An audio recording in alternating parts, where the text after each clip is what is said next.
আমরা যারা ভগবানের ভক্ত, আমরা ভগবানের সুখের জন্য কি করেছি আপনি বলুন? আমার কথা বলছে, ভগবান আমার কথা শুনবে? আমি আমার বাক্যযন্ত্রটাকেও ভগবানের সেবায় লাগাতে পারলাম না, নববিধা ভক্তির একটা অঙ্গ যাচন করলে তাতেই আপনি ভগবান কি পাবেন? আমি আমার এইটাকেও কি করলাম? বিকৃত করে দিলাম। তাহলে এই সরস্বতী যে মা জীবায় থাকবে, থাকবে, ও তো বিকৃত হয়ে গেছে বাবা, ঠিক কিনা? তাহলে সেই জায়গায় দাঁড়িয়ে ভগবান মনে মনে চিন্তা করলেন কি, বলে আমাকে যেতে হবে কোথায়? কলিযুগে যেতে হবে। কিসের জন্য আসবেন ভগবান? না, তিনটা কারণে ভগবান আসবে। রাধা ভাব কৃষ্ণ প্রেম আপন মাধুরী তিন বাঞ্ছা পুরাতে এলেন গৌর হরি। রাধা ভাব, রাধা যে আমাকে কৃষ্ণ কৃষ্ণ বলে কেঁদেছে, বিষভানু রাজনন্দিনী রাধা গোপীদের চরণে যে বলছে, হে গোপীগণ, তোমাদের ঘরের বাসন ধৌত করে দেব, তোমাদের পরনের পোশাকগুলো নষ্ট হয়ে গেলে, ময়লা হয়ে গেলে ওগুলো ধৌত করে দেব, তোমাদের ঘর বাড়ি ঝাঁটিয়ে দেব, তোমাদের গরুর জন্য যে গোমাতা রয়েছে তার জন্য যা যাবতীয় কাজ আমি সব করে দেবো, সংসারের কাজ। আমার কৃষ্ণকে শুধু আমার কুঞ্জে মিলিয়ে দিতে পারো? মহাজনরা বললেন, বিষভানু রাজনন্দিনী রাধা কৃষ্ণকে ভালোবেসে তিনি ভিখারি হয়ে গিয়েছে। কি? কিন্তু মহাজনরা বলছে না, কৃষ্ণকে ভালোবেসে রাধারানী ভিখারি হয়ে যায়নি গো। বলে কি?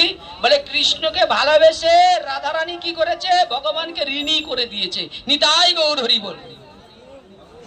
আর সেই ঋণ শোধ করবার জন্য মনে মনে চিন্তা করলেন, আগত কলিযুগ আসছে।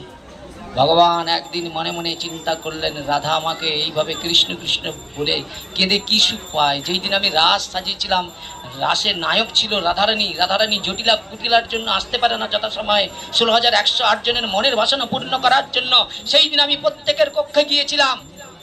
কিন্তু রাধারানী যখন এসেছে, আমাকে রাধারানীকে দেখে অন্যান্য গোপীরা মনে মনে চিন্তা করছে, শোনো রাই, তুমি তো মনে করেছিলাম ব্রজের একমাত্র নায়িকা তুমি, কিন্তু আমরা গোবিন্দকে ভালোবেসে কিভাবে গোবিন্দের সান্নিধ্য লাভ করেছি। ভগবান বলল, আরে গোপীগণ, আমি যাকে কৃপা করি তবেই সে তার কুঞ্জে আমাকে লাভ করতে পারে। তত গুরু যদি কাউকে কৃপা করে তবে এই জন্মে গোবিন্দকে পাবে। কেন? গুরুদেবের কাছে কৃষ্ণ ধনের সম্পত্তি ভগবান রেখে দিয়ে গেছে। নিতাই গৌর প্রেমানন্দ। বুঝেছেন? সেই জায়গায় দাঁড়িয়ে ভগবান মনে মনে চিন্তা করলেন। রাধারানী কি করলেন? কৃষ্ণ বিরহে কাঁদতে কাঁদতে থরথর করে দশম দশা হয়ে গিয়েছে। আর দেখেন, আপনার স্বামী যদি অপর নারীর কাছে থাকে, আপনি সহ্য করতে পারবেন? রাধারানী মনে মনে চিন্তা করলেন, আমি যদি সত্যি এই ব্রজের আমি শ্রেষ্ঠ হতাম, তাহলে কৃষ্ণ আমাকে বাদ দিয়ে এই রাস কখনো করতে পারত না। কৃষ্ণকে, কৃষ্ণের এই যন্ত্রণা সহ্য করতে না পারে সেই দিন রাধারানী রাস কুঞ্জ ছেড়ে চলে গিয়েছে। ভগবান চুম্বকের মতো লোহা যেমন চুম্বককে আকর্ষণ করে, রাধারানী চোখের জল দেখে ভগবান সেই দিন কি করলেন? রাস মঞ্চ ত্যাগ করে সঙ্গে সঙ্গে রাধারানী চরণের দিকে ছুটতে শুরু করেছে। রাই, রাই তুমি যেও না, রাই তুমি যেও না। ভগবান কি করেছে? কিছুটা চেয়ে রাধারানী চরণ পাচ্ছে না, ওই মাটিতে পড়ে থরথর করে কাঁদছে। ওই মাটির চরণ, রাধারানী চরণ জড়িয়ে ভগবান কাঁদছে। কেন কাঁদছে? বলে দেহি পদবল্লভ, বলে রাধারানীর চরণটাকেও ভগবান মাথায় রাখতে চায়। ভগবান ভক্ত তত্ত্ব হারিয়ে দেয় সুদামার মতো ভক্তের জন্য। ভগবান সুদামাকে কি করেছে? দ্বারকা মন্দিরেতে নিজেই কি করেছে? চরণ কি করেছে না, চরণ ধৌত করে জগৎ সংসারকে দেখিয়েছে। স্বয়ং ভগবান ভগবান হয়ে আজ ভক্তের চরণ ধৌত করাচ্ছে। প্রেম সে বলে নিতাই গৌর প্রেমানন্দ। সেই জায়গায় দাঁড়িয়ে শ্রীমতী রাধারানী যখন সেখান থেকে চলে গিয়েছে, ব্রজগোপীরা উন্মত্ত পাগল হয়ে গিয়েছে। তারা বৃক্ষকে জড়িয়ে বলছে, তোমরা কি সেই আমার কৃষ্ণ? একবার বলো না, কৃষ্ণ কোথায়? হে বিকলতা, তুমি একবার উত্তর করো। আমরা কৃষ্ণকে সেবা দিয়েছিলাম, সেই বিরহ সেবা যন্ত্রণা থেকে আমরা বঞ্চিত হয়েছি। আমরা এই মুহূর্তে প্রাণ হারাতে পারি। একবার বলো না, কৃষ্ণ কোথায়? বৃন্দাবনের বিক্ষলতা তরুরা কৃষ্ণের বিরহে আজ কৃষ্ণ মথুরা থেকে, এই ব্রজ থেকে মথুরায় চলে গিয়েছে। আজ গঙ্গায় যমুনা আর কলকল করছে না, পুষ্প ফুটছে না, বেণু বাজছে না। আজ সব চারিদিকে স্তম্ভিত হয়ে গিয়েছে।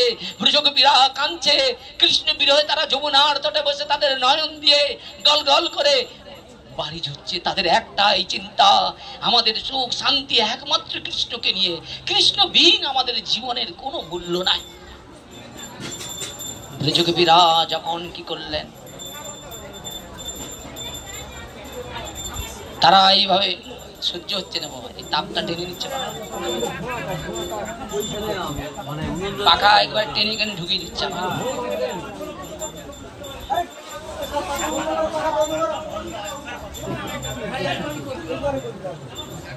প্রযোগে বিরাট বাবা,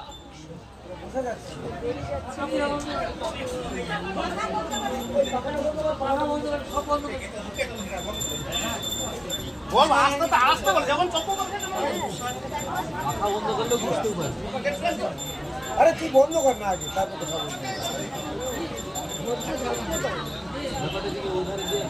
দেখুন একটু গরমের দিন, তারপরে আবহাওয়াটা ঢুকে গেলে এমনি তো ভুগতে হচ্ছে, কষ্ট হচ্ছে, বুঝতেই পারছি।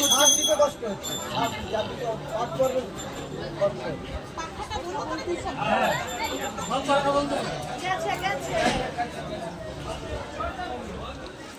দেখেন ব্রজকবিরা কি করছে, বৃক্ষকে জড়িয়ে কাঁদছে, কখনো আকাশের দিকে তাকিয়ে বলছে, এই আকাশ দেবতা বলো না কৃষ্ণ এখন কোথায় রয়েছে? তুমি তো দেখতে পাচ্ছ কৃষ্ণ ব্রজের কোনো না কোনো প্রান্তে লীলা করছে, এখন কোথায় তিনি?